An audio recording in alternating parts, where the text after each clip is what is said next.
Hello guys! Ngayon tuturuan ko kayo kung paano malaman ng About Us sa larong Roblox. Una, pindutin lang ang ating Roblox application.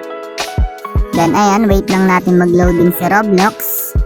Then ayan, kapag nandito na tayo sa ating Roblox, kung makikita nyo, na-open na naman natin siya. Ayan, nandito na tayo. Then mapapansin nyo sa right side sa baba, yung more. Pindutin lang natin yung more.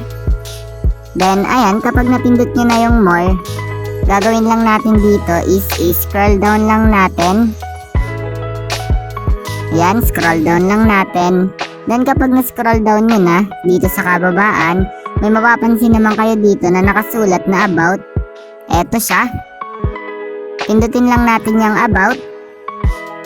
Then ayan, kapag napindot nyo na, dito na tayo.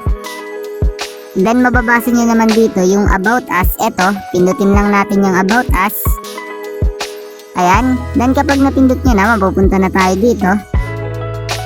So ayan, kung mapapansin nyo, may lumabas dito about cookies on this site. Pindutin nyo lang yung accept all. Ito, pindutin lang natin yan. Then kapag napindot nyo na yan, kung mapapansin nyo, nandito na tayo sa about us dito sa Roblox.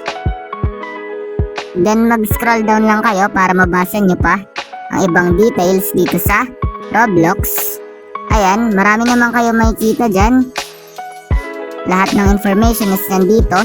Kung mapapansin nyo, kita rin dito yung daily active users. Ayan, which is 79.5 million. Ang dami pala. Ayan, kung mapapansin nyo, lahat ng details is nandito. Tsaka yung mga latest dito sa Roblox, dito nyo rin makikita. Ayan, lahat ng bagong paparating na games, mga news. Yan, dito nyo lang makikita sa About Us dito sa Roblox. Ayun, ganun lang naman kadali makita yung About Us dito sa Roblox application. Ayun lang, thanks for watching. Subscribe for more videos like this. Thank you!